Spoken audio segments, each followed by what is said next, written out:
Hi guys, welcome to Sunya IAS. In this class, we are starting the new part of your Medieval Indian History series, and today you know that we are discussing the new thing, which is the Tripartite Struggle. Also, we will see the rise of Rajputs, like who were Rajputs, what are the theories for the Rajput origin, and there are so many theories related to their origin, like from where they came or were they indigenous only. So that we need to confirm today. However, the theories are not that important for you. It is very important for the optional, but those who are reading it for the GS, that's not important at all. Don't worry and don't get into the details of the all theories related to the origin of Rajputs. You can just read it, go through it just for once, and don't go into the details of it. You just need to remember few of the important leaders who were there and how the Hindu kingdom somehow got a clash with the Islamic rulers, and how the Islamic invasion happened in India and what kind of results were there, that we need to cover today. Okay, yes, good evening guys, thank you so much for joining everyone. I hope I'm audible and visible to you clearly, and I can see many new learners are here with us. Thanks for joining us. And I can see there is one question by Sri Lakshmi, that is it okay to cover ancient history using the handwritten notes? Yes, it's fine, but always try to go for your own notes when it comes to your notes making. It's always helpful when you do it on your own. And even if you are going for any material, even if you read the Sunya IAS material, still I would suggest you that do it after completing one standard book at least. There should be one standard book, one basic book which you follow for each and every subject. Okay, and then when you will read notes after that, that will really help you in polishing your subject. Okay, because see, in-depth study, the comprehensive coverage is always required, that you can't get from any of the notes. Okay, because notes are like brief part of that particular thing in which only the important things will be there. But for the comprehensive understanding, you need to do some self study. So, first do your self study by reading a standard book, and after completing that one, then you can follow the notes for revision. Okay, for revision, notes are good, but to complete everything from scratch, notes are not good. Okay, and try to make your own notes also. Make it in your flowchart way, and that will be beneficial. Oh, okay. So for today's class guys, first of all we need to see that what exactly is the content. The content will start from three important rulers. Okay, the first ruler is Muhammad bin Qasim, who is the first invader who will win the area of Sindh by killing the ruler Dahir. Dahir was the ruler of king. So first remember Muhammad bin Qasim. Okay, second is Mahmud of Ghazni. Okay, Mahmud of Ghazni, who is also known as the hero of Islam. Third is Muhammad Gori, who will have the fight with Prithviraj Chauhan. There will be two battles of Tarayan. The first battle of Tarayan 1191, and then the second battle of Tarayan 1192. In the first battle, Muhammad Gori would be defeated by Prithviraj Chauhan, in which Prithviraj Chauhan will be assisted and helped by the other Rajput rulers also. But in the second battle of Tarayan, he won't get that kind of help, and it is somehow said that he was, uh, you know, mischeated by his own relatives in the second battle, due to which he could not win. And after this, the Prithviraj Chauhan's army, lost the battle, and ultimately. We see the rise of Delhi Sultanate in India, because the slave of Muhammad Ghauri only will start the Delhi Sultanate. His name was Kutubuddin Aibak, and then you will see the rise of the slave dynasty. Fine. So before we come to the slave dynasty, these three rulers we need to understand, and their conquest is important, because that will also tell you about the Rajputs. That will also confirm something about the tripartite struggle. That's why we need to complete those three rulers first. Okay, so three rulers, tell me the names in the comment box. Do you remember? I just told you. Let's see who will give me the right answer. After watching lectures, that depends, like which lecture are you watching. Like for this one, the lecture which you are doing right now, it is dependent on the NCERT. Okay, so after watching these lectures, you don't need to read NCERT, because you can ask other learners also who have watched the entire ancient history classes with me. They have a good command on ancient history now. They have a good basics.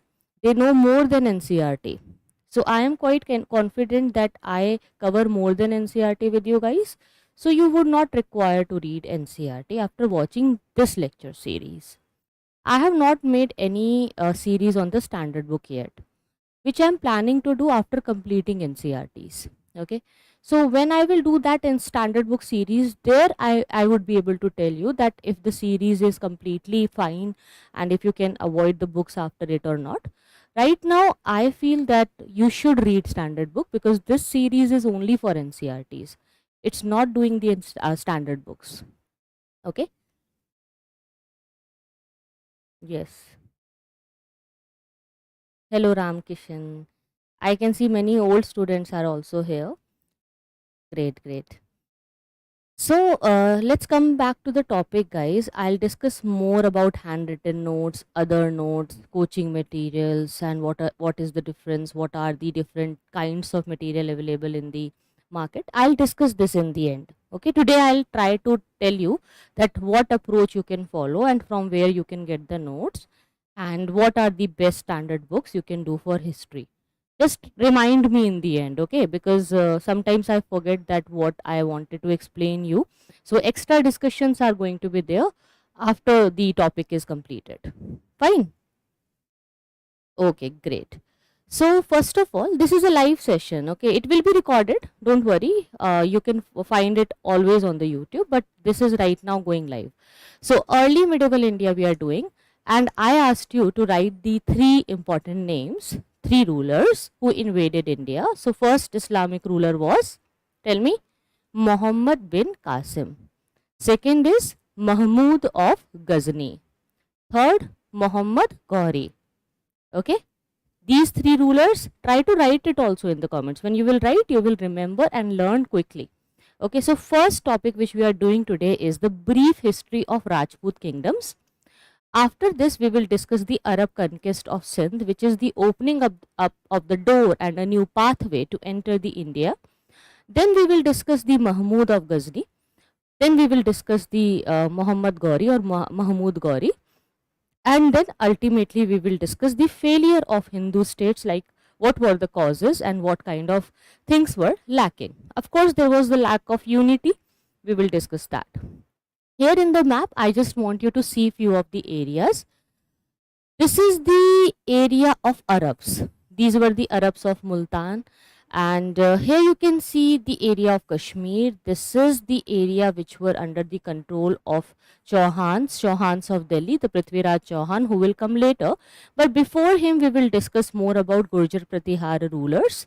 We have Chandelas here, and we have Parmars here. We have Rashtrakutas in a very big area who used to rule from Manyakhed. Manyakhed is their capital, which is located here. Then in the eastern side we have Palas. Later they would be replaced by Senas. So Pala rulers, Sena rulers, these rulers are going to be very popular in Bengal area. And the art and cultural development which happened in Bengal due to the Palas and Sena rulers is just a kind of a hybrid culture which you will see, where a mixture of Islamic art, Buddhist traditions, Hindu traditions are mixed in all the kind of Bangla arts. There the Bangla roof is going to be very, very important for us due to art and culture, culture's role in your prelims. You need to discuss those roofs also, the different roof styles which we got. Okay. Here Kannauj is here. Kannauj is very, very important for you. So these are the important locations. Fine. So now let's start the discussion from the part where we left ancient history. Who was the last important ruler of ancient India? Do you remember? Last important ruler, Harshvardhan. Okay. So after the death of Harshvardhan, what happened? We need to understand that. Let's start from the death of Harshvardhan. We are starting a new journey, guys. Okay. I told you that we have completed all the factual details. The boring factual details, the boring facts are now completed. They are finished now. Only the interesting topic, only the interesting part of your history is going to be here.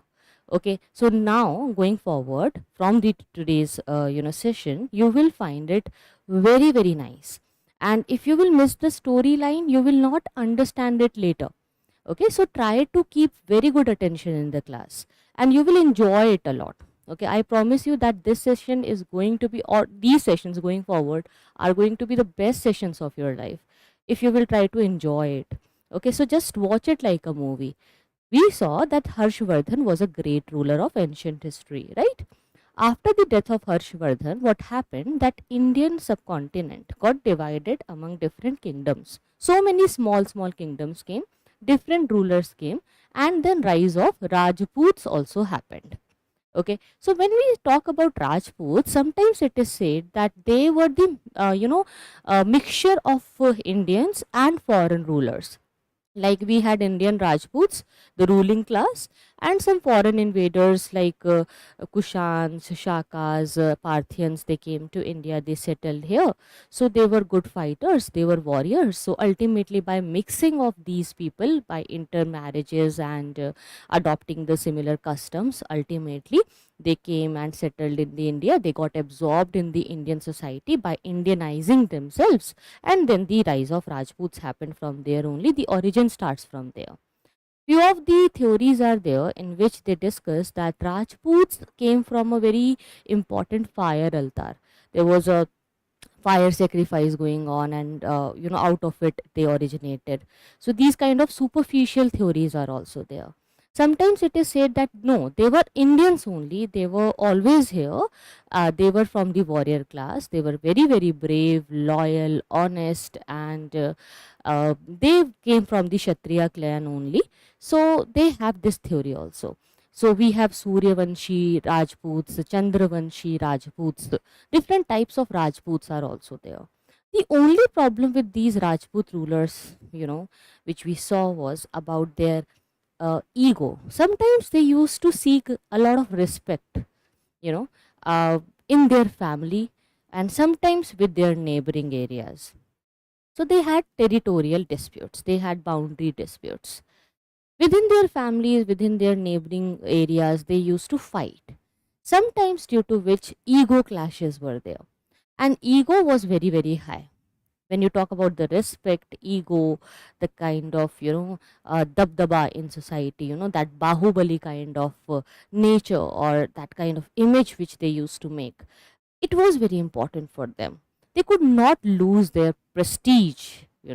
So the prestige was very, very high. They had very high standard of respect for their mindset. Sometimes it was too much exaggerated, sometimes it was good to go, sometimes it was very very beneficial for their bravery, for their loyalty, because they used to sacrifice everything for their kingdom and for their states, for their people. But sometimes it became problematic when they used to fight among themselves, when they became so ruthless about their prestige that they could not understand the power of diplomacy.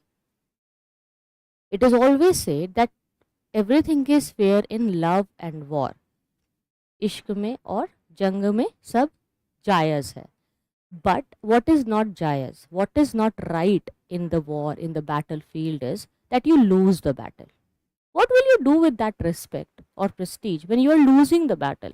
When your women will be killed, when they will have to commit the johar later, when the people would be dying with the hunger and starvation, when the cultural values would be destroyed, then there is no point of keeping that ego so high when ultimately you're not able to protect it. So if you can protect and secure your territory, then only the battle and all those egos and ego satisfying deals will be good and beneficial. Sometimes with diplomacy, you can win more. So with Rajputs, the problem was that they could not do this diplomacy. Diplomatic skills were always lacking. Now, what is diplomacy? Understand that let's say we both are neighbors. You are my neighbor, and we have a common wall. Now, I know that it's not good to fight. Okay, you even if you are having some ego and even if you are having some anger issues, what I should do? I should try to sometimes manipulate you, maybe in a positive sense, so that there will be no fight. Ultimately, damage control will be done. In this kind of diplomacy, we both will be able to secure our own houses, our own areas. There would be no fight, no damage. But for this to happen, you need a lot of patience. You need a lot of skill. Sometimes manipulation also. Sometimes you need to avoid the wars. But these Rajputs, they were always ready for the wars. But the problem was that they were only defensive. They could not attack anyone. They never tried to go beyond the Indian territory or capture any other territory or to get any other area under their control. They were never interested in it. They were so self sufficient and happy in their areas that they only used to defend themselves. They only used to wait that if the attacker will come, then we will fight. If he is not coming, then it's okay. Let's sleep and relax, enjoy the festivals. This is a great problem, right? The kind of preparation which was needed by the Rajput rulers was lacking. Lack of unity was there. They also used to have a lot of elephants in their army, and Arab rulers, they had horses in their army. And the most problematic thing with elephants, it is that when elephants, when they sometimes see any damage or if they are hurt somewhere in the battlefield, they try to run in the opposite direction, towards their own army, and they crush their own soldiers because they are animals. They don't have brains, right? They don't know that if these soldiers are mine or not. Sometimes these kind of mishappening used to be there. And the most biggest blunder, I would say, was there with the Indian kingdoms was that we didn't use the gunpowder. We knew about gunpowder, barood. It's not like that we didn't know this. We knew gunpowder. We had the knowledge. Even we had a good resource and management of it in India. But we never utilized it. It was a biggest blunder. If we could have used it, then victory was always there with the Rajputs. But it could not be there. So we will see all these problems and mistakes. So the story starts with the death of Harshavardhan. After his death, there was lack of political unity. What do you mean by lack of political unity? So many different political powers emerged in their own smaller areas. And somehow the roots are coming from feudalism.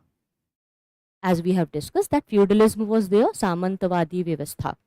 So there, so many areas got divided under different small landlords. The landlordism started emerging, the regionalism started emerging.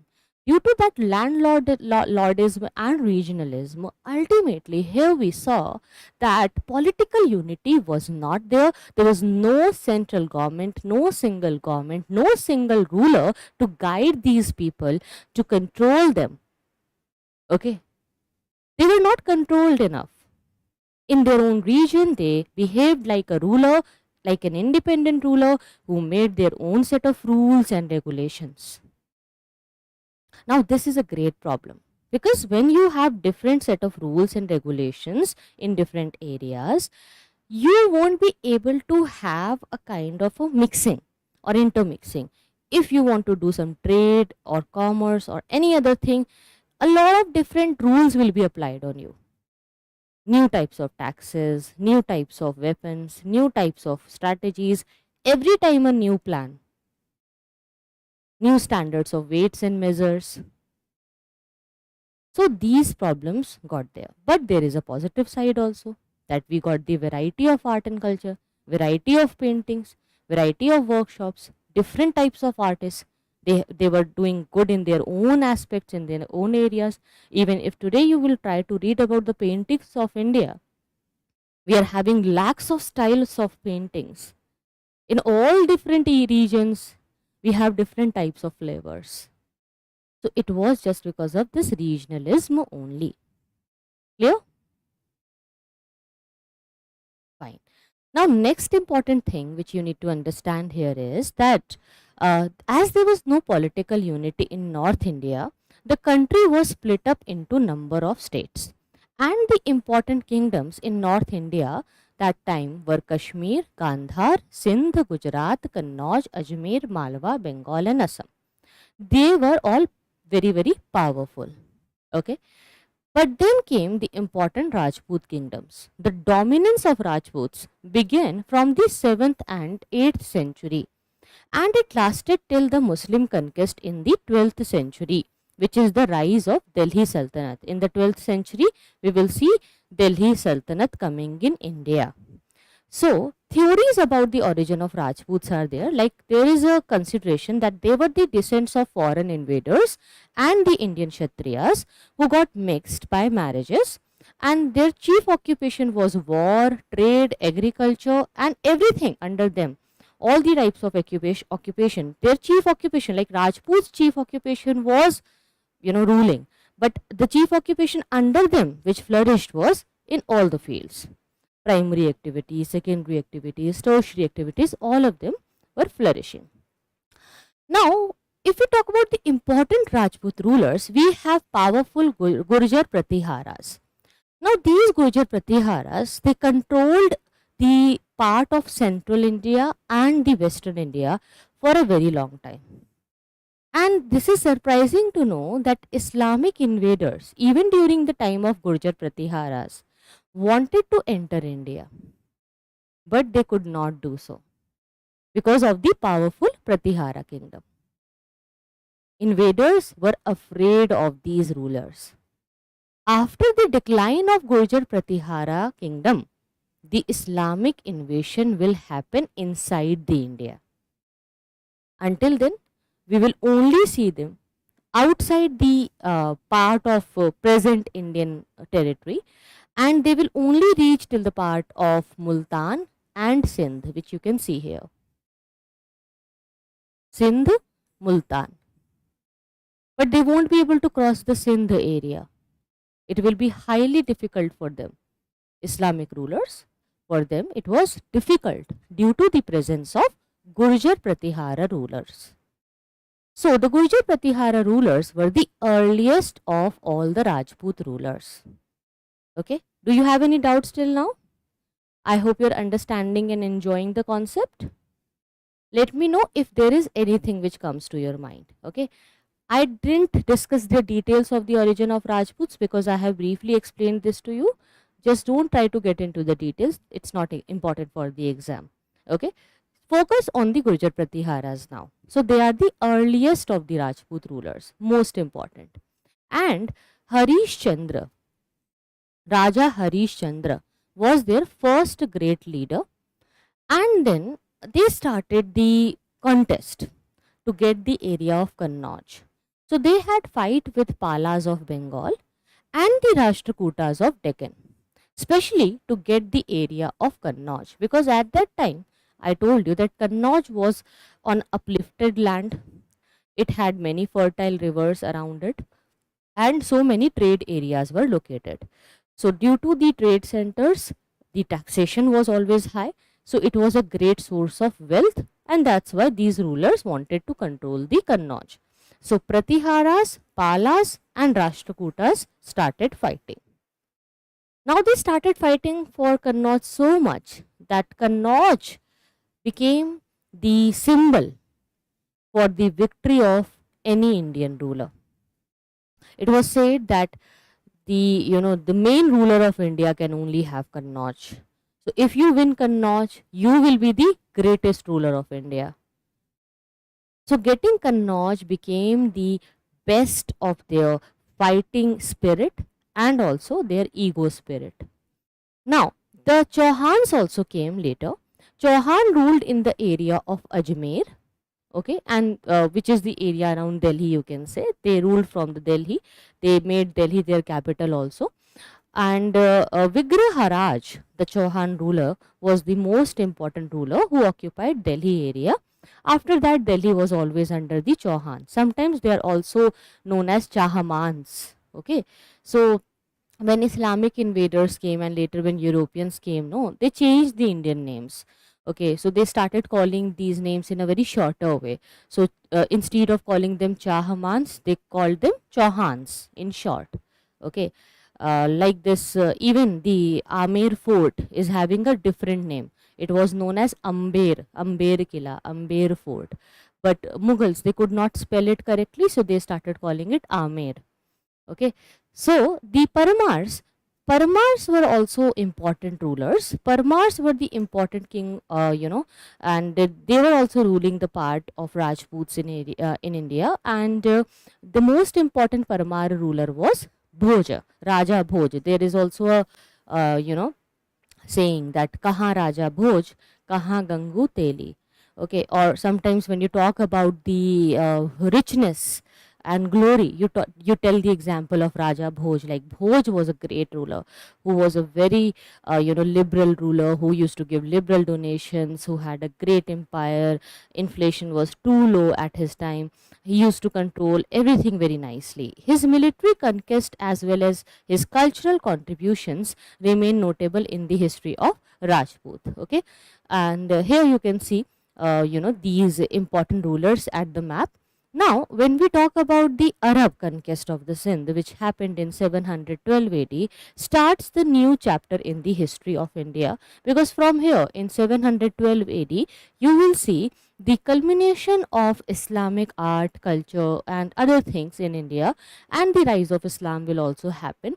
We will know that the rulers who came from the Islamic areas, people, travelers, and everyone, they had a religious zeal in them. It's very important to have a zeal, a passion in you, that you should know that why are you doing something. Okay, so when these rulers used to come here, they knew that Indians, they have a great respect for their land. We consider land like a mother. Okay, that this is our respect, this is the prestige of my state, this is my area. So people had some emotional attachments in India. That's why they used to fight with their emotional behavior, but they had no zeal. Okay, the zeal, the passion was lacking. But the Islamic invaders had a religious zeal, that they had to spread Islam everywhere. So they wanted people to convert, they wanted people to understand Islam, they wanted to spread this message, and that's why they had a great level of passion, and that passion got converted in their warrior skills also. So the religion Islam, it was born at Makkah in Arabia. The founder of Islam is Prophet Muhammad, who got the message of Masiha. And then, after getting this message, he wanted to convey it and spread it everywhere and to everyone. When he started this activity, initially he had to struggle a lot. He got attack on his life. People could not understand things very easily, and it always happens in the society. It's very common. Even if today, if you start talking about a new concept, new religion, or a new thought, if you get any new idea, initially people will consider you mad. Okay, they won't accept it, they won't understand it. So society could not accept it at that point of time. Somehow with time, when he started talking more, traveling more, and when he convinced few of the people, he got few followers and supporters, and then the rise of Islam started. So when he got a lot of attacks on his life in Makkah, he migrated from Makkah to Medina. So he migrated in Medina, and it was in 622 AD. So this time of 622 AD is the starting point of Muslim calendar, which is known as the Hijra calendar. So remember Hijra calendar, the Muslim calendar or the Muslim era. Okay. So here in Medina, he stayed there for 8 years, and then after preaching the idea, after making people understand the idea of Islam, he was fortunate enough to get many supporters, and then he returned to Makkah back with his followers. Then he died in 632 AD. So in this way, after his death, his followers wanted to spread Islam. Like if you remember what happened with Buddhism. With Buddhism, Buddha, he started the preaching of Buddhism, right? After his death, his followers, like Ananda, Upoli, they had a meeting, they had a Buddhist council where they started writing the teachings of Buddha, that whatever Buddha used to say, whatever Buddha taught us, we will write it down.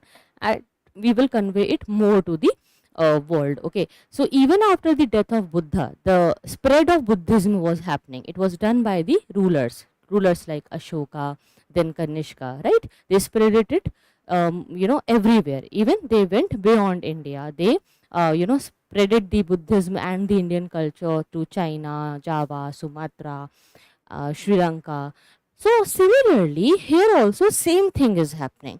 Sometimes we look at a very religious perspective. We have a very religious perspective. We see it from a religious mindset. Don't be very religious at this point of time. You need to be a very neutral person, right? Because when we are understanding the rise of Islam, the spread of Islam, you should not try to hate that kind of spread. Okay, you should try to understand that the way it happened during the time of Buddhism, it's similar situation again, but only the religion is new, followers are new, people are different, they have different ways of spreading it, but they are doing the same thing. Okay, but the problem here is that they followed the path of violence also. Like in Buddhism, they could not do violence, they could not commit violence. Violence was like a sin. But here they say that even if they had to commit some violence, it was fine, just to spread the religion. So why it happened? Was it right, or was it the concept of Islam? Is the idea of violence is there in Islam? No, violence is not there. Okay, the religion is not asking people to go for the violence, but those people who were the intermediators, who started spreading it, they had their own opinions, they had their own ways, viewpoints, so they added their own mindset to the idea of Islam. Okay, and they misinterpreted the idea of Quran, and ultimately due to this misinterpretation they practiced some wrong deeds also.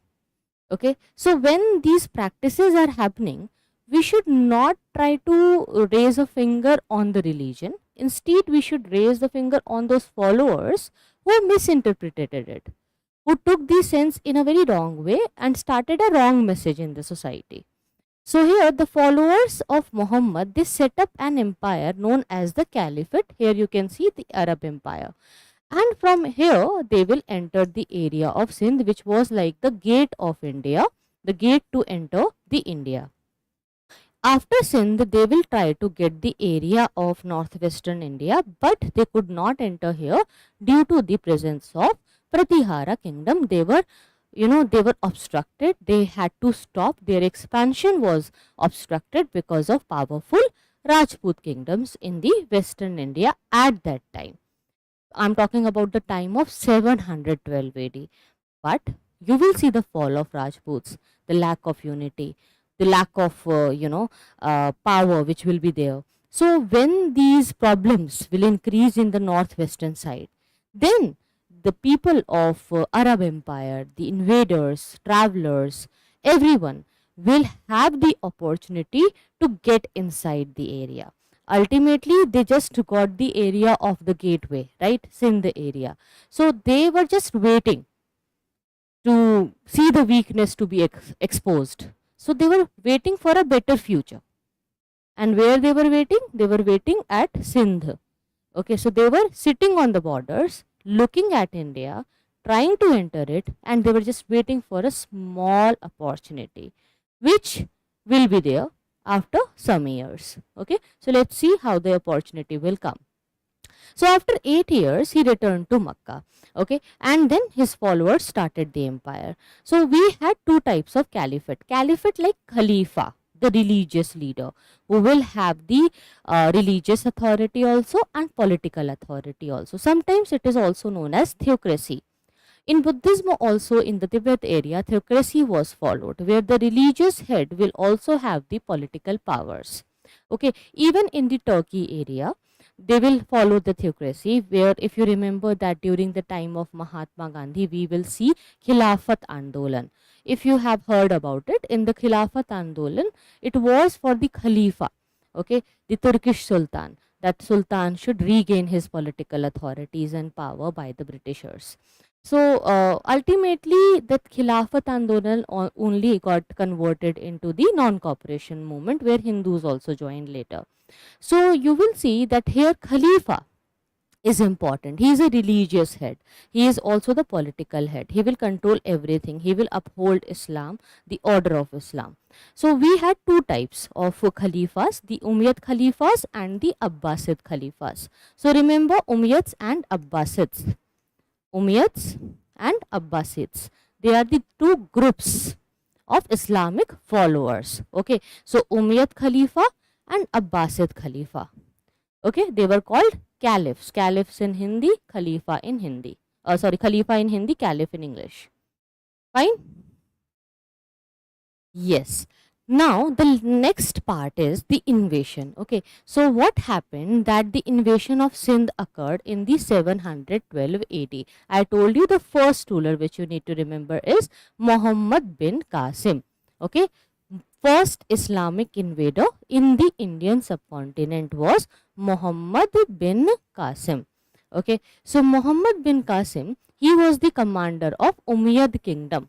I told you two kingdoms were there, Umayyads, and second one is, tell me in the comments, let's see that if you are listening carefully or not. Umayyads and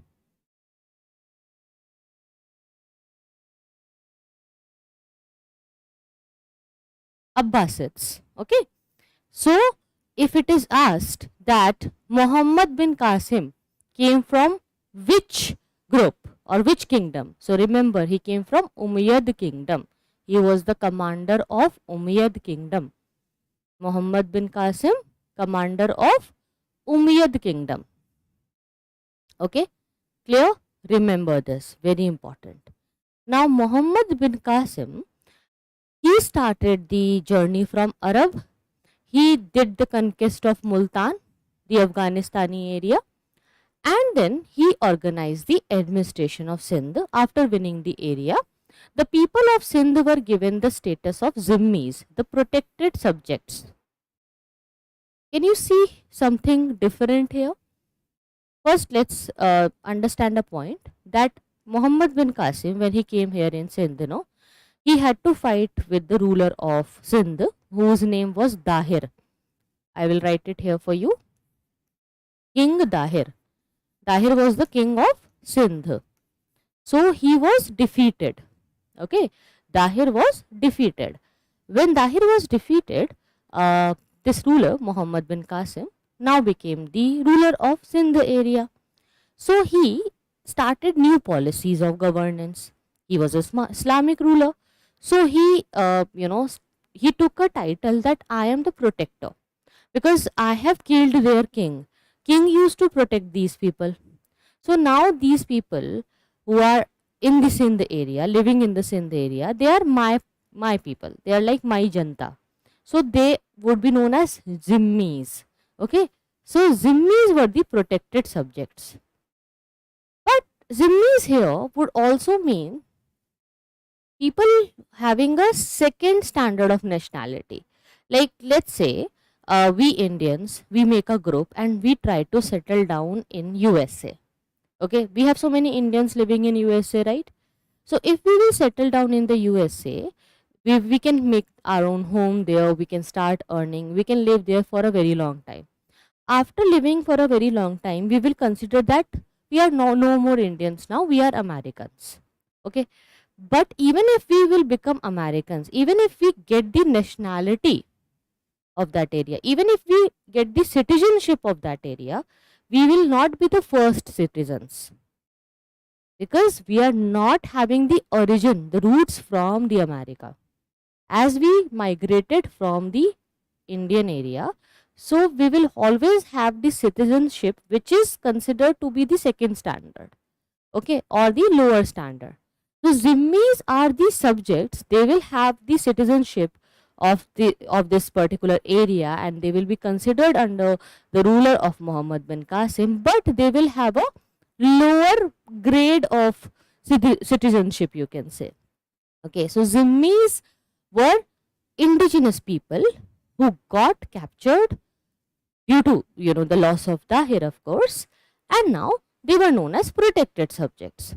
Now Qasim was recalled by Caliph. Khalifa asked him to come back. So here Khalifa is very important. Sometimes Caliph, Arab Caliph, he used to take major decisions.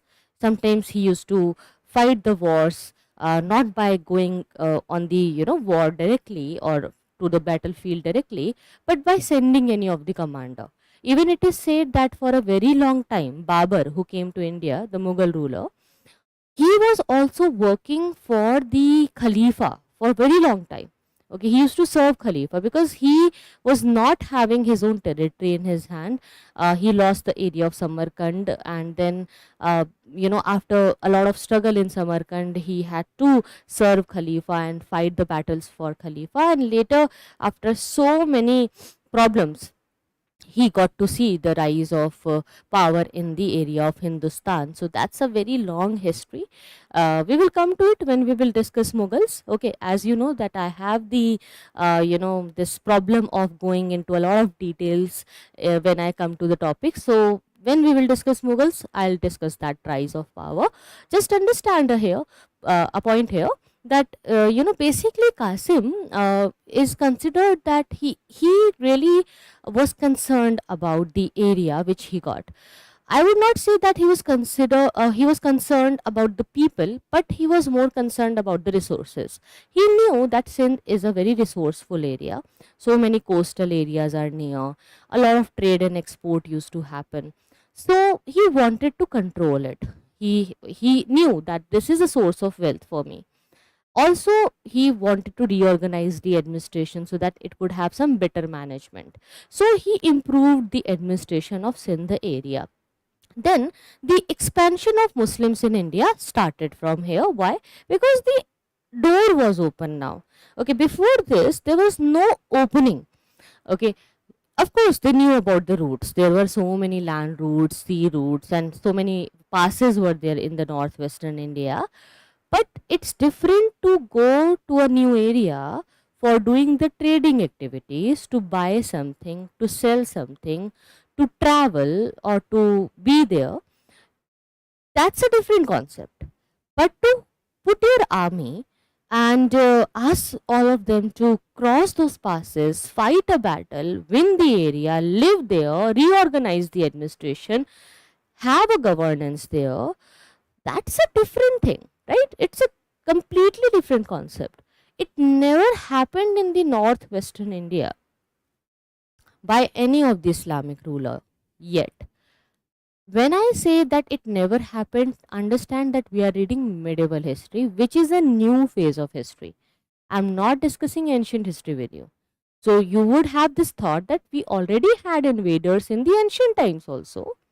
We had Bactrians, Parthians, Greeks, Shakas, Kushans, right? So yes, we had those invaders, but they were not Islamic invaders. They were in the ancient times. They had different ways, routes, battles, fighting scenes, strategies, intentions. Everything was very different at that time. Okay. Now, when we are doing the medieval history, for the very first time in the medieval India, you are seeing that it's a new phase where new invaders are coming and they have a different perspective, which is the rise and spread of Islam. When Greeks came here, when Parthians came here, Shakas came here, they were not here to spread their culture or to spread their religion. They were not trying to, try to destroy the temples, make the new architectures here, or spread their own religion or dominate the area. No. This dominating behavior came with the Islamic rulers. Okay. So the problem here is that Islamic rulers, first of all, had the religious zeal with them. Second, they were very, very eager and hungry. Hungry in the sense that there was a kind of a competition between all these Islamic rulers in the Arabian area, in the area of Central Asia, uh, Samarkand and Farghana and all those other areas. There was a problem of contesting. Okay, there is a series also. I don't know where it is. It's available online on OTT if you have seen The Empire. In that series, they have shown that these small Islamic rulers, they had to fight a lot to win an area, and sometimes they used to face survival crisis also, where their royal treasury was empty, and to get more money and resources, they used to fight and attack on other areas. So sometimes the attack was for their survival, which they used to do. Even Babur, who came to India, he had a survival crisis for him. It was not a religious ambition or a political ambition for him. It was important for him to survive for his life. Otherwise, he could not live anymore. He lost everything before coming to India. Okay, he had lost everything. He had nothing in his hand before being the emperor of Hindustan. So you just need to understand the point that they had a great level of hunger with them. So when you are very hungry, you have no other option. You have no other backup plan. You only need to win. So you will be very, very harsh. Right? So that's why these Islamic rulers will be very ruthless.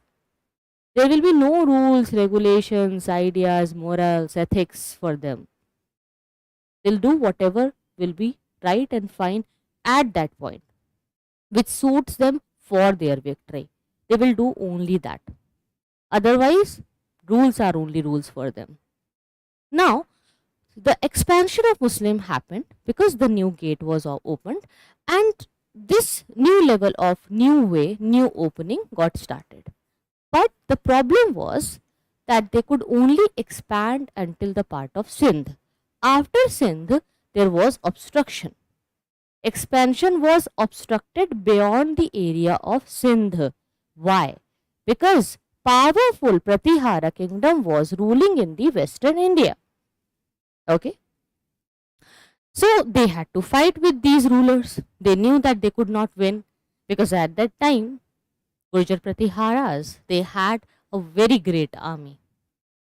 And somehow, this kind of fear was always there. Since the time of Alexander, we know that even Alexander's army also, when they got the part of northwestern India, after winning Takshila, after defeating Porus in the Battle of Hydaspes, if you remember, Alexander's army also had this fear that we will not go beyond this area now, because there is a big, Nanda dynasty ruling, and they have a great army, and we don't know that if we would be able to fight.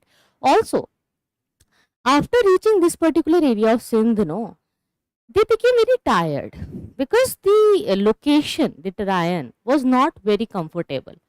They had to pass many mountain areas, hilly areas, so many slopes, and you know, uh, the bad terrains, bad climatic conditions, lack of food, lack of energy was also there. So ultimately, after Sindh, they had to stop. They could not collect more energy to fight a new set of war with a bigger kingdom with such a big army. It was a very tedious job to reach the area of Sindh. Technology was also not there. So after this, somehow they were just sitting on the gate and waiting for the opportunity. When will they get the opportunity? Tell me.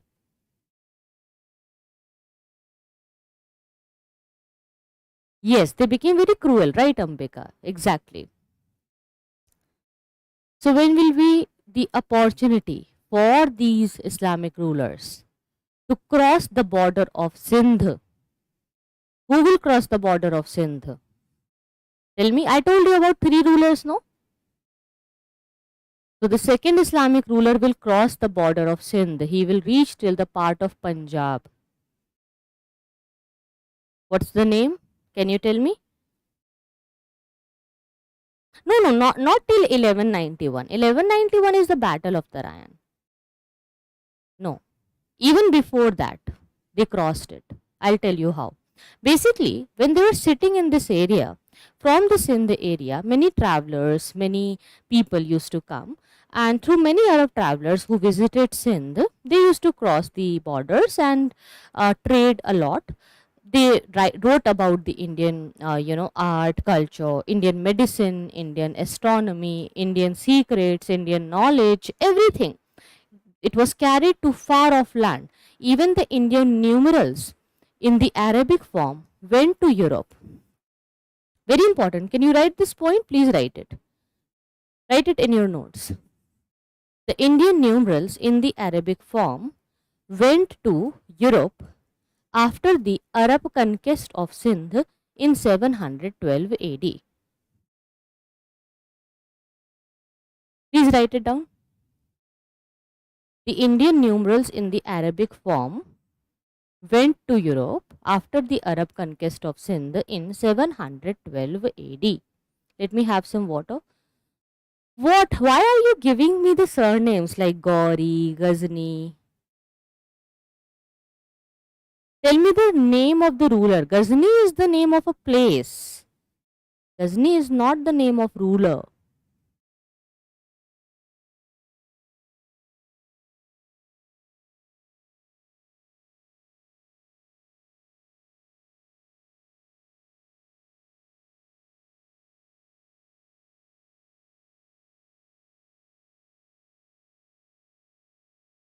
Nobody gave me the right answer. You guys don't listen to me or what?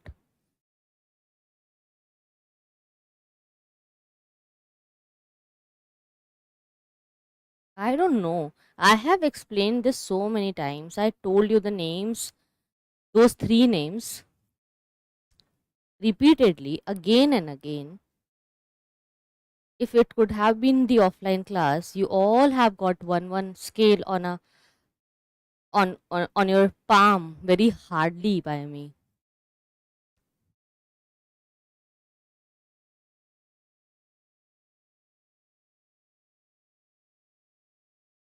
Yes.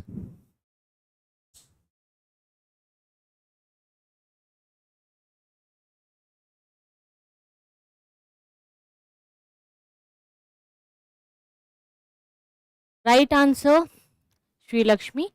Mahmud. Mahmud is the right answer.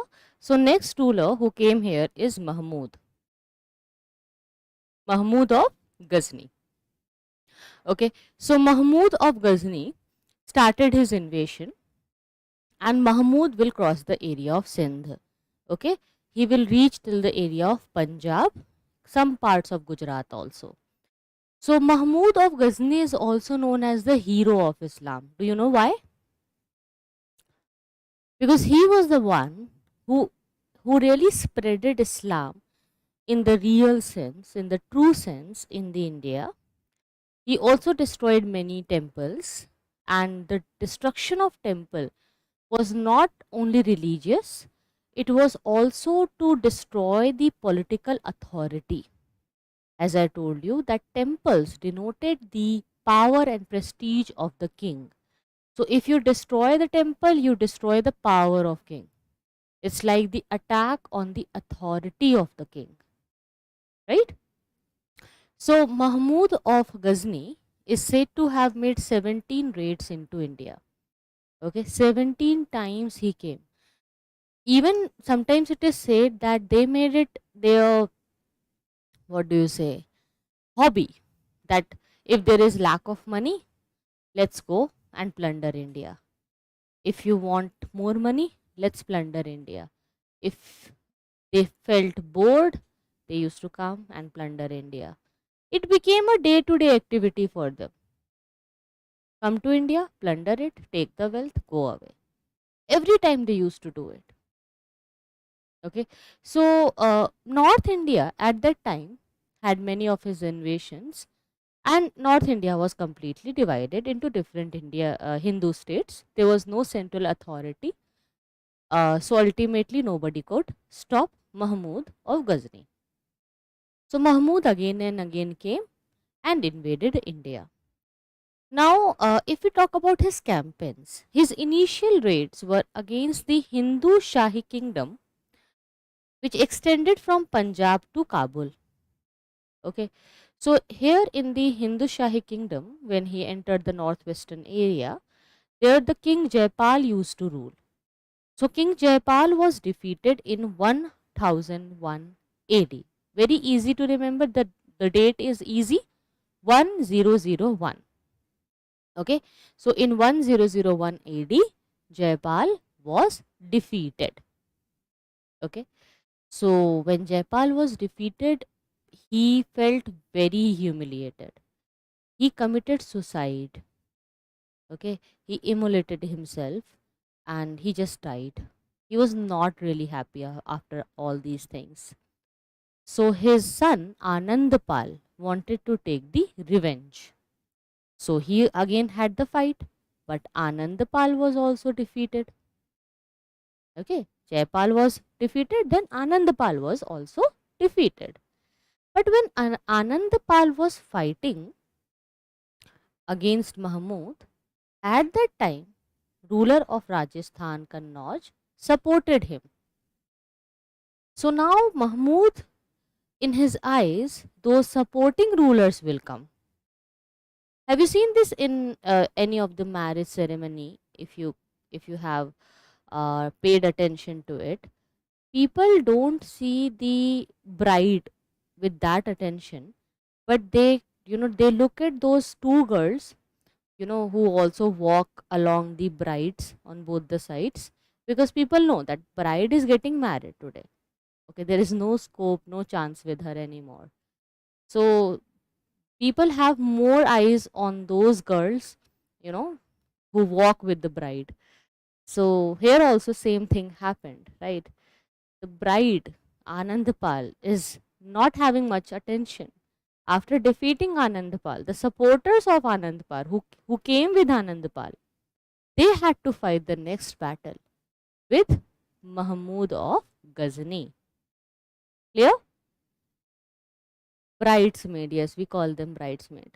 But all of them are not bridesmaid. I think there is only one bridesmaid, no? The only one, the best friend of the bride, is known as the bridesmaid. But other girls, that entire mandali who they walk, they, keep that ghungat of girl in their hand, whatever. So his successor, basically Anandpal, Jaipal's successor, also fought against Mahmud. He was also defeated in the Battle of Vaihind. Very important battle. Remember, the Battle of Vaihind. And in this battle, the Hind Shahi capital near Peshawar was the capital of Hind Shahi kingdom. In 1008 AD, Anandpal was defeated.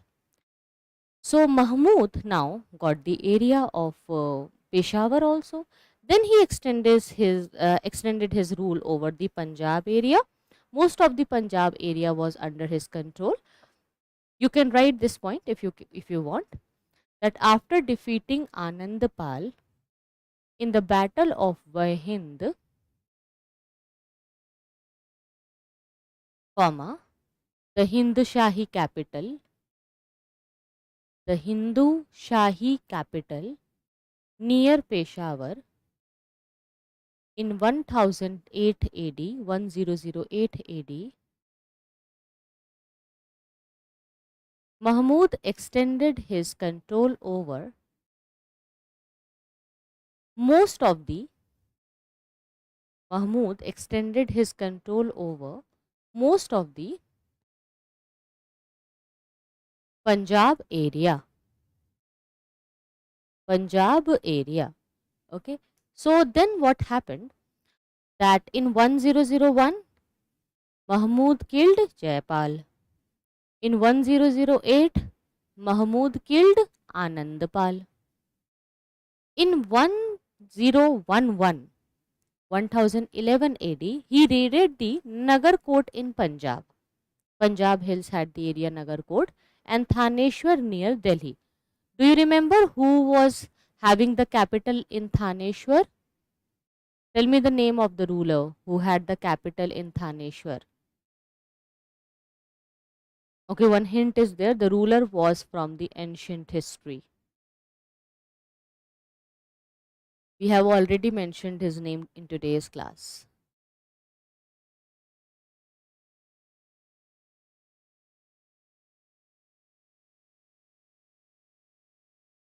Yes, you can say that. That's right, Ambika.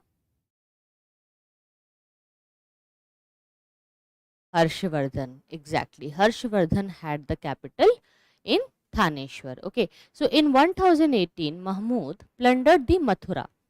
So, can you tell me the chronology again? In 1001 AD, he killed Jaipal. In 1008 AD, he killed Anandpal. In 1011 AD, he got the area of Nagarkot. And then in 1018 AD, he plundered Mathura and attacked Kannauj. Okay, basically Kannauj helped Anandpal at that time. So that's why Kannauj was in front of his next future, battle. Mahmud was planning for it. So when he plundered Mathura, he plundered the temples of Mathura also. So his next important and last campaign in India was against Gujarat. Okay, where Mahmud wanted to get the area of Gujarat, and there he plundered the famous temple of Somnath. I hope you know about the Somnath temple. Very, very important. So here he plundered Somnath. And then after so many raids and expansion, Mahmud died. So Mahmud died in 1030 AD, 1030 AD, 1030. Okay, so remember 1030 AD he died. So this you can see, this is the empire of Mahmud of Ghazni, a very big empire. Okay, so many countries were included in this area. Look at the map, and I just want you to see few locations. See, this is Gujarat of India. This is India here. This is Delhi. So look at the expansion he started from Ghazni. This is Ghazni. So if you are in Delhi here, Ghazni is here. Look at the Ghazni here. Okay, this is the Khyber Pass. So he started his expansion from the area around Transoxiana. This is Transoxiana. So in 999 he went on that side. Then in 1008 he win the part of Lahore. He entered the Punjab and Delhi area. In 1024 he got the Sindh area. By 1012 he was having this location. So in this way he captured all these area. So from the part starting from Iranian plateau to Punjab was under his control. So it's a very long area. What does it tell you about the history of that time? This kind of expansion shows us that there was no powerful kingdom in this entire location. There was no central administration. That's why Mahmud took the advantage of capturing so many areas, right? One more map is there which I want to show you. Give me a moment. Look at this area. This is Iran. This is the empire of Mahmud of Ghazni. So here you can see in India, here Delhi is here, Lahore is there, okay, and Ghazni is here. So here one important location is there, Samarkand. Samarkand is the area from where Babur will come. We will discuss Babur, okay, we will discuss about Babur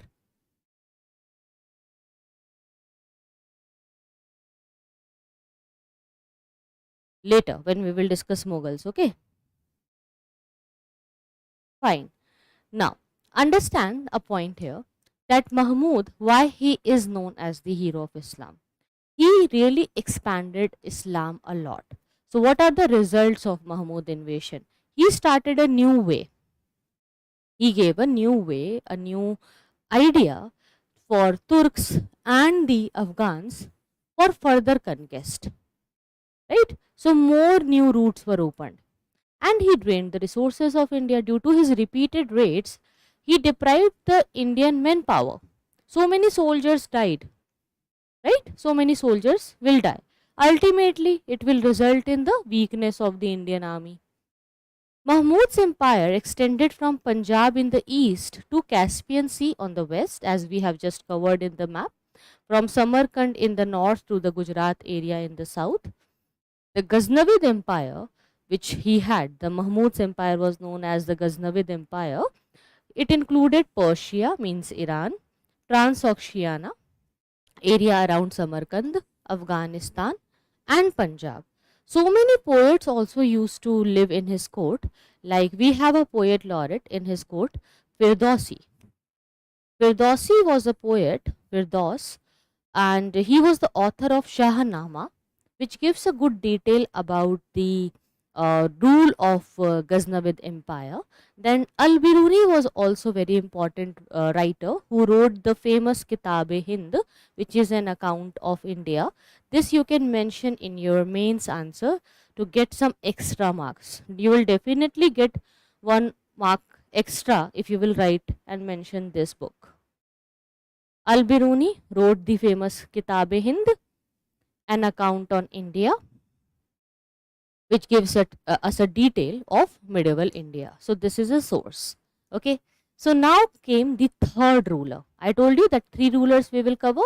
First was Muhammad bin Kasim in 712 AD, who got the area of Sindh. 712 AD, Sindh by Muhammad bin Kasim. Then in 1001 AD, the Hindu Shahi kingdom was captured by killing Jaipal, by whom? Mahmud of Ghazni. So he was Mahmud, and now we have Muhammad Gori. He is Gori, also known as Mahmud Gori. So now we will see the empire of Gori. You can see from Ghazni. Let me mark it from the red color. From Ghazni, this is Kabul, Peshawar, Lahore, Multan, Uch. Uch is a very important area. Remember, Uch, Delhi, Agra, Kannauj. Here we can see Gadwals used to be here. Gadwals, they were also defeated. So this is the entire area where Muhammad Gori got the victory. This is the empire of Muhammad Gori. So the Goris, they started the expansions. Okay. Now how the career starts? Who were Goris? I told you about feudalism, right? So same kind of feudalism was going on in the Arab area also. So there the Samant, the feudal lord, was known as a vassal. Okay, so Gori started as vassals of Ghaznavi, of Ghazni area, and they became independent ruler after the death of Mahmud. Why they became independent? Tell me, after the death of Mahmud.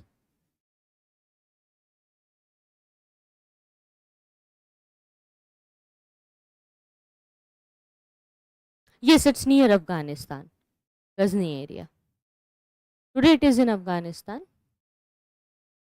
Basically, see, we know that let's say Gupta rulers were there, right? So when Gupta rulers, when they became weak, when their successors became weak, what happened?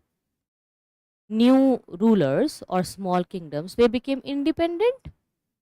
Like even Pushyabhutis, from where Harshvardha came, Pushyabhutis used to serve under the Gupta's administration only.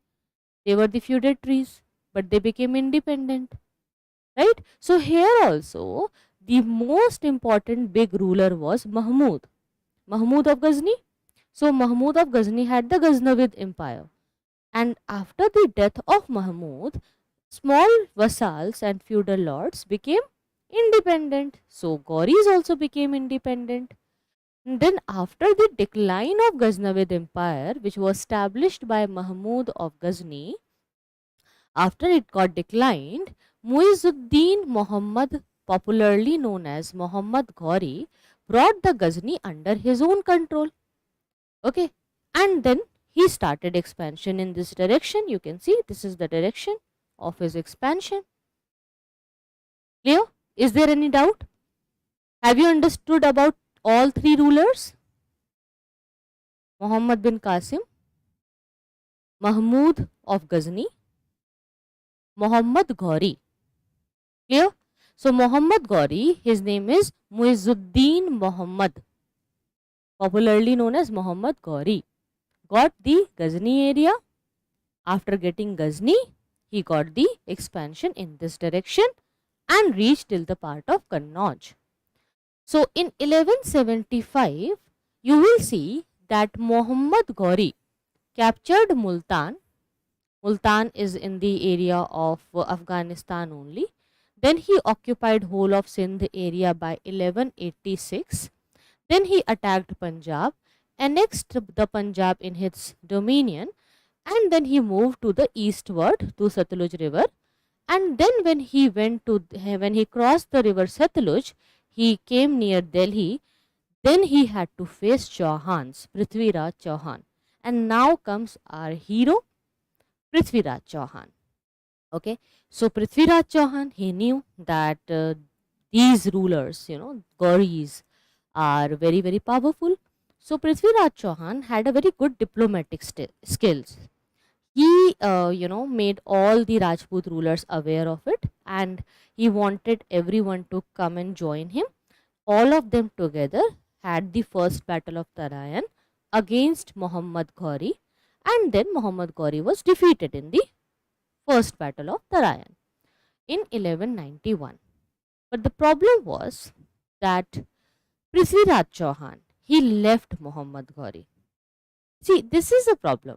All those Islamic rulers, after defeating the king, after defeating the ruler, they never used to leave them alive.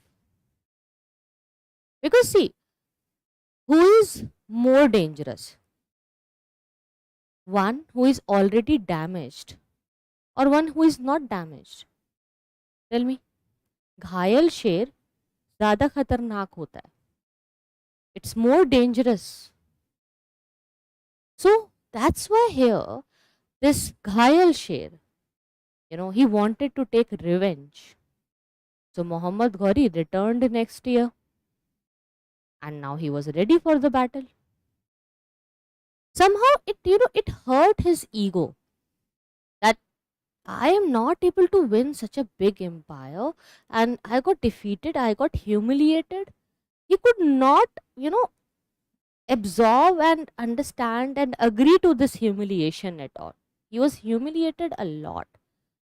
So he could not digest his loss and wanted to take the revenge. Okay. So here, the battle of Tarayan happened. So we have two battles, 1191, first battle of Tarayan, 1192, second battle of Tarayan. So Muhammad Ghori's invasion happened, the conquest after the Punjab led his invasion in the Chauhan kingdom. In the first battle near Delhi, the commander was Prithviraj Chauhan, where he defeated Muhammad Ghori, but he didn't kill Muhammad Ghori. Muhammad Ghori came back again next year after a better preparation, and there was a decisive battle. It is said that when he came here in the second time, he gave a message to Prithviraj Chauhan. There was an offer that if you want, you can convert and accept Islam, then I'll not fight with you, I'll not kill you, and then we can have a better relations. Just accept Islam. This message was given to Prithviraj Chauhan by Muhammad Ghori before the second battle of Tarayan. But Prithviraj Chauhan rejected the offer. That's why the battle happened, and ultimately the fight got started. So here the Prithviraj Chauhan's army was completely destroyed. He was captured and killed. The result was that the first Muslim kingdom was firmly established in India, and from the Ajmer, they got the new start. The new era in the history of India began, and then Muhammad Ghori, after getting all these areas captured, returned back to Ghazni to plan more for future. But there he was sometimes it is said that he was poisoned or killed or attacked by a tribal group while he was doing namaz. Okay, so after his death, his a slave, Kutubuddin Aibak, who was left in India as a governor, as a caretaker, he became independent and started Delhi Sultanate. So Muhammad Ghori returned Ghazni and left his general Kutubuddin Aibak to make further the conquest in India. So Now Qutbuddin Aibak started further conquest, more plans, more fights, battles and all. Somehow some victories also happened, after which you will see the death of Muhammad Gori and rise of Qutbuddin Aibak and starting of Delhi Sultanate. Okay, so I hope we can start Delhi Sultanate now. Are you guys ready, or should we start it later? I need to discuss few more points related to tripartite struggle also with you. Is it clear till now? So can you tell me who started this policy of making a governor or keeping a general when you need to go back to your own territory, or if you have some other work? So after winning a area like Muhammad Ghauri did, he left his general Qutbuddin Aibak in India. Who started this policy or of leaving general in a territory where you got the victory? I told you this. This is a repeated question. It was started by Alexander, right? Alexander. So basically, when Qutbuddin Aibak came here, he started his career from Chandawar. The Battle of Chandawar happened. It was a fought between Aibak and Jaichand. Jaichand is very important. Sometimes it is said that Jaichand of Kannauj only betrayed Prithviraj Chauhan. That's why he could not win the battle. Then he was the he was the ruler of Garhwal dynasty basically, and then establishment of Turkish rule happened in India. The Battle of Tarayan and the Battle of Chandawar contributed to it. Now, when we talk about the failures of Hindu kingdom, what are the causes? I have explained this to you. Lack of unity. Many Hindu states were declining in power. Outdated military methods were there. Indians continued to rely on elephants while the Muslims possessed quick moving cavalry. Muslim soldiers had better organization and able leaders. Among the Hindus, the duty of fighting was confined to the Rajputs only, the class of Kshatriyas only, and the rest were acknowledged defensive, techniques were only there with them.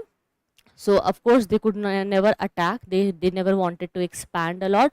They were self sufficient and happy in their own area, so they never planned about attacking anyone. So all these were the causes for their failure. Clear? Yes.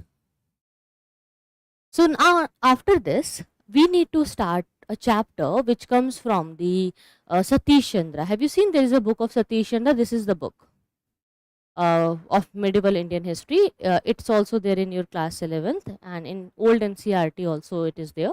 So now I will take the reference from Satish Chandra going forward with you, because when we read medieval Indian history, chapters from Satish Chandra are very important.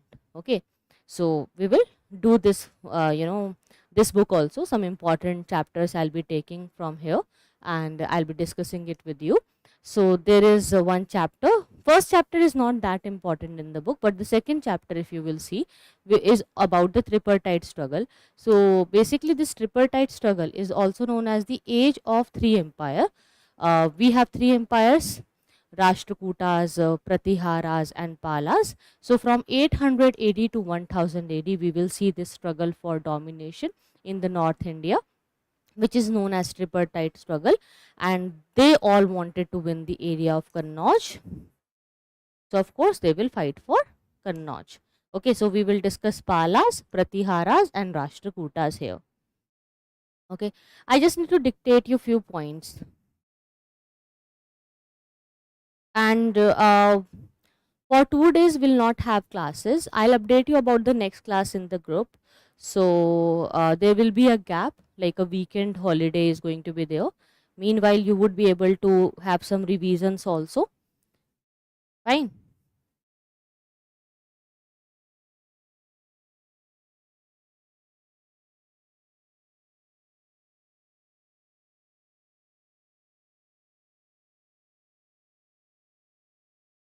We have already discussed this map, so we don't need to come back to this again. Okay. Let me give you some points of dictations.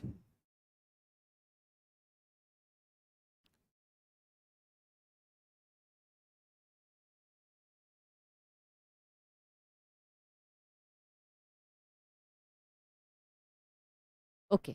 So basically guys, we have discussed that these three important kingdoms were there. So after the decline of Harsha's empire in the 7th century, we saw that number of states got developed in North India. In Deccan and South India also the clash between Rashtrakutas and Cholas were going on. Cholas were able to bring the Krishna, Godavari and the Kaveri delta under their control, but ultimately they also got defeated by the Rashtrakutas, and ultimately Pandyas also defeated them. So their area came under the control of Pandya country. We discussed it in the last class if you remember.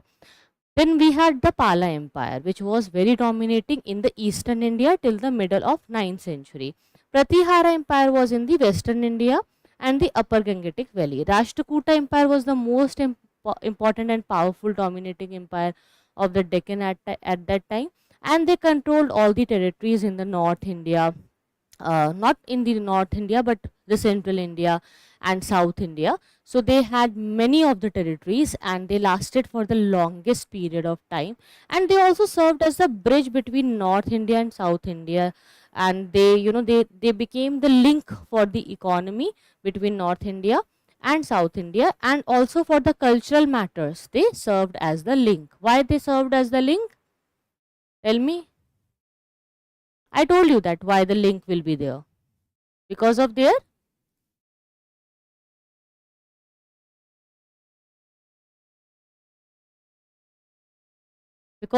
location, right?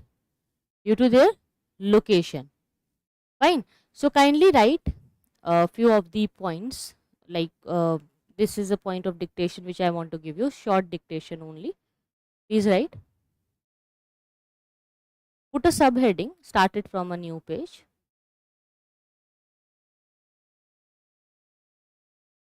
And try to consider this map also when you write.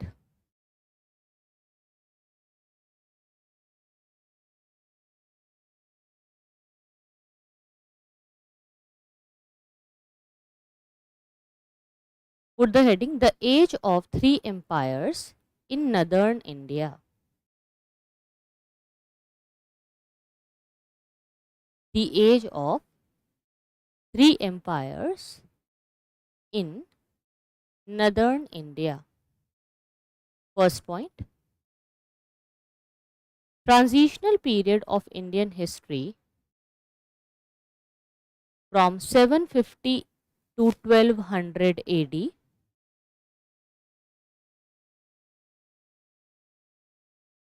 Transitional period of Indian history from 750 to 1200 AD.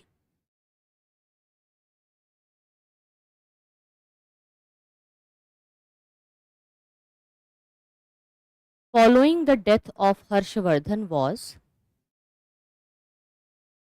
following the death of Harshvardhan was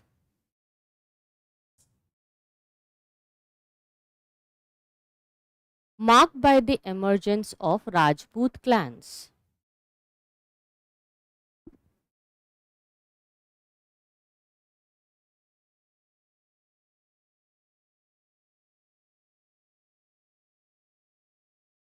Right answer, Ashish, that it was the location, of course, which had a link between these North Indian and South Indian kingdoms. Rashtrakutas had the important location, which is the location in between. That's right. Now come back to the dictation. Let me just repeat the point that transitional period of Indian history from 750 to 1200 AD following the death of Harshvardhan was marked by the emergence of Rajput clans who played a significant role who played a significant role in northern and western India. Who played a significant role in northern and western India.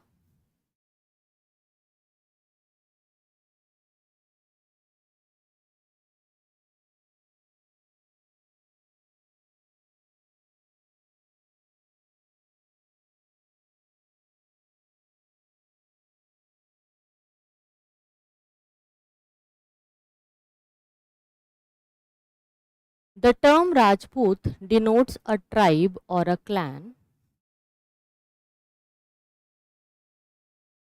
The term Rajput denotes a tribe or a clan derived from Rajputra, Rajputra.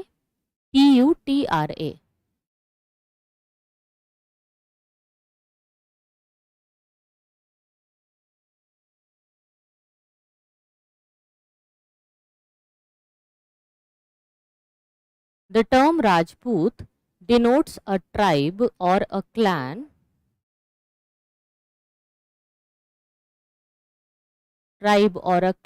derived from Rajputra, which may belong to solar or lunar dynasties. As I told you, that Surya Putra, Chandra Putra. The term Rajput denotes a tribe or a clan derived from Rajputra, which may belong to solar or lunar dynasties.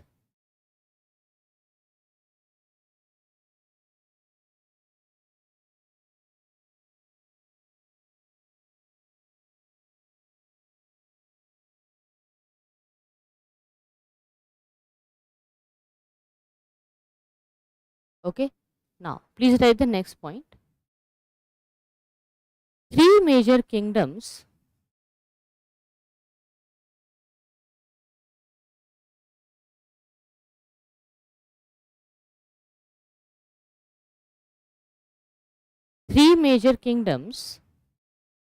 which emerged in North India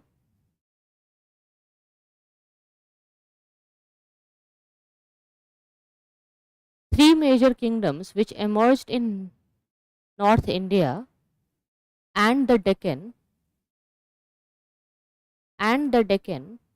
after the decline of Harsha's empire were Gurjar Pratihar, number 1, Gurjar Pratihar, number 2, Palas of Bengal, number 3, Rashtrakutas. Okay, next point. Each of these empires were engaged in series of conflicts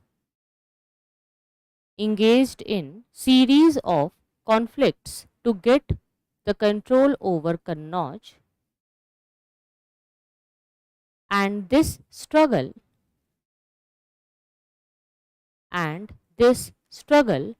was known as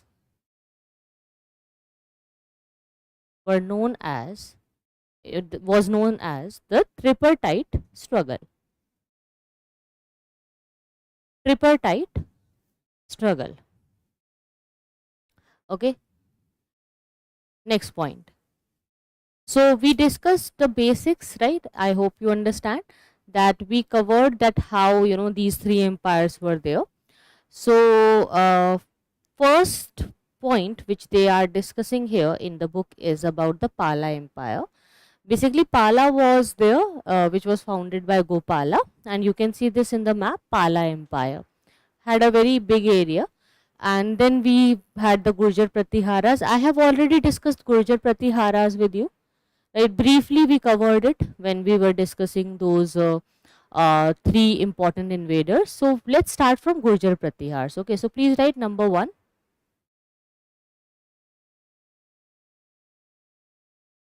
The Gurjar Pratiharas. Number 1. This is number 1. The Gurjar Pratiharas.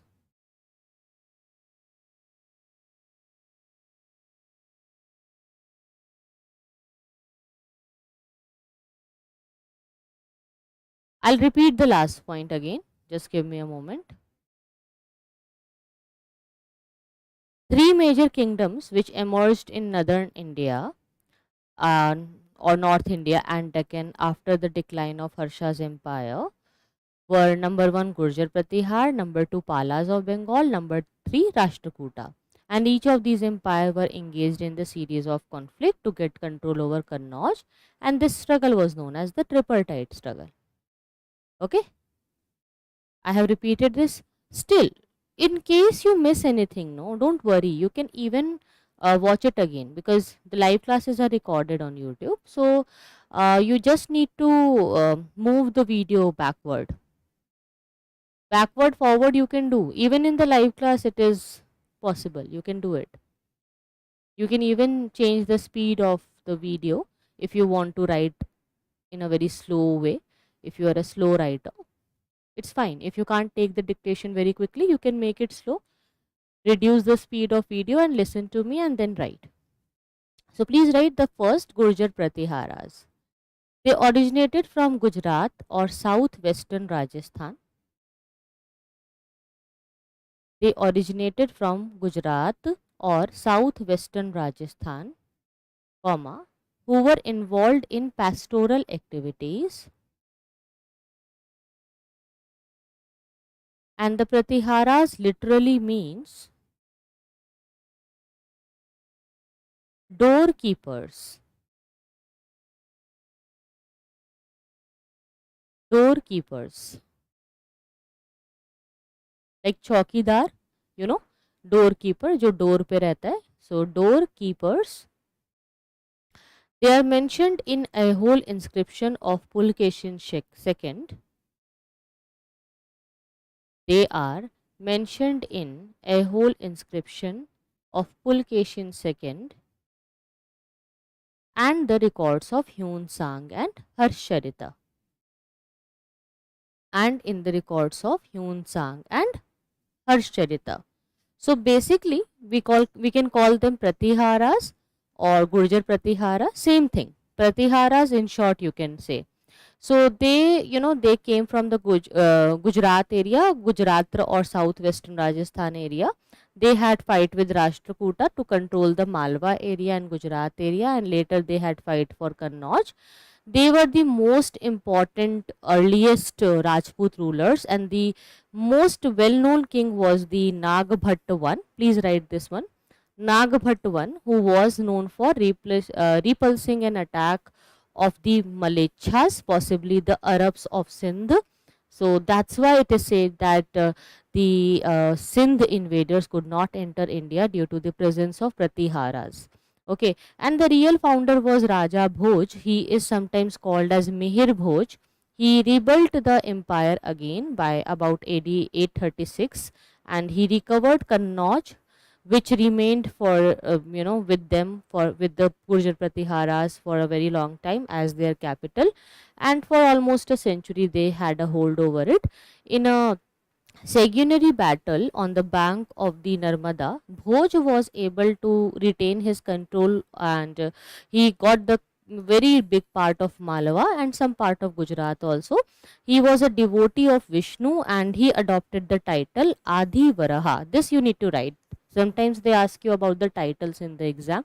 So please write this title and look at the spelling. If you don't know the spelling, you can look at the board. Adi Varaha. Adi Vraha.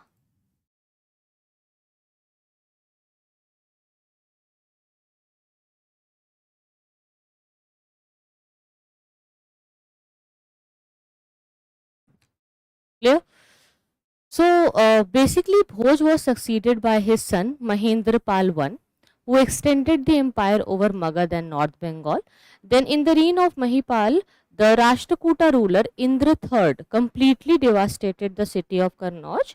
Then one of the last Pratihara ruler was Rajpal, during whose reign Mahmud of Ghazni invaded Kannauj. So this is important because Mahmud is the hero of Islam. So that's why we need to remember his name and the kind of expansions he did. Then Pratiharas were the patrons of learning and literature. The great Sanskrit poet and dramatist of that time, Rajshekhar, he lived in the court of Mahipal, and he worked a lot during their time. Mahipal was the grandson of Raja Bhoj. So you can write this one. This is the art and cultural development which happened, right? So please write the name. This great Sanskrit poet and dramatist Rajshekhar, lived at the court of Mahipal, grandson of Bhoj. Okay, so we had Rashtrakutas, right? Then Palas, I told Palas are important for us. Rashtrakutas we have already covered. I hope I should not repeat about Rashtrakutas. Okay, we have covered about Rashtrakutas, no, so why to do it again? Even in the tripartite struggle, we don't need to mention them again, because we know that Rashtrakutas were ruling in the part of Deccan and they replaced Chalukyas. They had a very great area, good control on the central India, and we know that they developed the temple architecture of Hoysala art later. So this is already done. So if you want to get details of Rashtrakutas, you can watch the last class. Okay, today I will cover the Palas and Pratiharas, because in the tripartite struggle we had Palas, Pratiharas and Rashtrakutas. I have covered Gurjar Pratiharas with you. Palas we will do now. Rashtrakuta was done yesterday, so that will be finished. Fine. So Pala Empire was founded by Gopala, probably in AD 750. He unified Bengal under his control. He got the part of Magad also. Dharmapal was very important ruler who succeeded Gopal in AD 770, and he ruled till the part of 810 AD. So it's a very long period of rule. Again, you can see 40 years of rule is there. The tripartite struggle between the Palas, Pratiharas, Rashtrakuta for the control of Kannauj happened in the reign of Dharmapal, and Dharmapal was defeated by Pratihara king Nagbhat II near Munger. Okay, Munger is in Bihar, and as a Buddhist he founded the famous Buddhist settlement in Vikramshila. He had the Vikramshila district, which is in Bhagalpur district. So there is a Vikramshila University also. So he is also credited with the construction of Vihar at Sompura. He was a great person who did a lot of contributions for Buddhism, you can say. Okay, and then Devpal came, who was the son and successor of Dharmapal in 810 AD, ruled for 40 years again. He extended his control over the Pragjyotishpur of Assam. Here you can see, this is the area. So he got a lot of areas under his control. The Pragjyotishpur of Assam was controlled by him. The parts of Odisha were controlled by him. The part of modern Nepal was also brought under the Pala suzerainty. So Devapal is an important ruler for us. Then Pala ruler were great patron of Buddhism. So Buddhist learning and religion was increasing under their time. He founded the Vikramshila University, and he revived the Nalanda University. So Vikramshila was started by his father Dharmapal, but Vikramshila University was started by Devapal. I hope there is no confusion. Look at the slide again. If you have confusion, look at this area. Vikramshila, was founded by Dharmapal, okay, father, but Vikramshila University is developed by Devapal, son. Okay, remember this. And he also revived Nalanda universities. They built many vihars in which large number of Buddhist monks used to live. Okay, and they also had fight with Rashtrakutas and Gurjar Pratiharas, of course. The power of Palas is attested with the Arab merchant Suleiman. Okay, so he visited India in the middle of 9th century. He called Pala kingdom the Ruhma or Dharma, short for Dharmapal. Okay, so for Dharmapal he used the word Dharma, that this is the kingdom which is the kingdom of Dharma. Okay, so he talked a lot about this particular part and says that the Pala ruler was at war with his neighbors Pratiharas and Rashtrakutas. So it confirms the tripartite struggle by the foreign accounts. Pala rulers also had close cultural relations with Tibet, also with the countries with South Asia, Burma, Malaya, Java, Sumatra, etc. So they had good relations, trading relations, religious relations, of course, due to the Buddhism, of course, right? So Buddhist scholars like Sant Rakshita, Deepankar, who is also called Atisa, they were invited to Tibet and they introduced a new form of Buddhism there, which is also known as Himalayan Buddhism or Vajrayan Buddhism. So Palas were supporters of Buddhism. They also extended their patronage to Shaivism and Vaishnavism. So it shows that they were very tolerant rulers. Okay, they were very tolerant rulers. Fine. So after Palas, we saw the rise of Pratiharas also, and Rashtrakutas we have already done. So in this way we have covered all the three rulers, like three dynasties: Palas, Pratiharas and Rashtrakutas. Clear? Is there any doubt? If you want me to repeat anything, let me know. However, I'll be providing you all these slides. Okay, you will be having the PDFs. In the PDF, I have repeated the map again for you. Let's see this map. This is Gurjar Pratihar. This is Rashtrakuta. And let me show you one more location. This is the Ghazni kingdom. Ghazni is here. This is the Hind Shahi capital of Lahore, Hind Shahi kingdom. Remember who was the ruler of Hind Shahi kingdom? Who got defeated by Mahmud in 1001 AD? Tell me the name. Hind Shahi kingdom, ruler Jaipal, and his successor Anandpal. Jaipal was killed in 1001 AD, Anandpal in 1008 AD by Mahmud of Ghazni. Okay, then this is Multan. Then we have Ujjain here, very important, right? And Munger is here. Then this is the area where Palas and Sena had a great area. Kalachuris were here. They ruled for a good amount of time. Parmars were also important. They were also Rajputs, Parmars. And we have Rashtrakutas here. Their capital Mankhet or Mannekhed is here. Thanjavur, very important. You can see, which was a Chola capital, was later captured by Pandyas. But look at the location. This map is important. Learn this map. Make it roughly without seeing it, in your notes, just to remember and revise it again and again. It will help you. Let me know if you have any doubt from any of these locations. Okay, Rashtrakutas I have added in the slides for you. Okay, just because when you will have these slides, when you will be reading or revising, you should not miss anything. Just to keep everything at one place, I have added Rashtrakutas again, so that if you get the PDFs, you would be able to read it. But I am not teaching it again. I will not teach it today again. Why? Because I have already discussed it with you. Same topics, repeating again, waste of time will be there. So let's leave it here, but read it when you will get the PDFs. Okay, I have discussed 2 slides for Rashtrakutas for you. Okay, then I have discussed the political ideas and organizations of Rashtrakutas, the way they got it from Harshvardhan. So some details I have added, which I will discuss in the next class. With this, we will cover some more, kingdoms of the medieval times, and then we will start Delhi Sultanate in the next class. Fine. Clear? So I will end the session here, guys. Thank you so much for coming. And if you have any doubts, please let me know. Okay. This organization and political idea will be discussed in the next class. I will discuss administration also.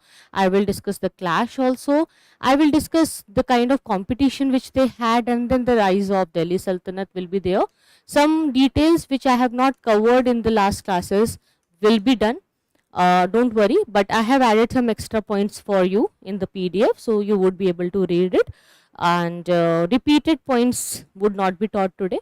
Don't worry. If you want, you can watch the last class to see the Rashtrakutas. Clear? Any doubts if you have, please let me know. Otherwise, I'll be ending the session here. And yes, I wanted to tell you about the books, right? So what you need to do is, guys, read some standard books. Like, first of all, you can start your journey from Tamil Nadu board history books. Read class 11th and 12th, or it is also known as the first year and second year book of the Tamil Nadu board history books. After doing it, read R.S. Sharma for ancient history, Satish Chandra for medieval history, Spectrum for modern history, and you can also read Bipin Chandra for post independence. For art and culture, read the Nitin Singhania. And after reading these standard books, you'll have a good base. Then for your notes and for previous year question paper studies and extra materials, and if you want some important chapters, so to do that, you can just purchase the Sunya's material. Okay, and then everything will be covered, because in the material of Sunya IAS, all the points and chapters are compiled, already important points are given, but after reading a base of standard book, it will be more beneficial to you. That's it, and nothing else will be required. Fine. PDF will be there on the Telegram. I have uploaded all the PDFs there, but this today's class PDF will always is not there right now. It will also be uploaded. Thank you so much, Arvind. Thank you so much, guys.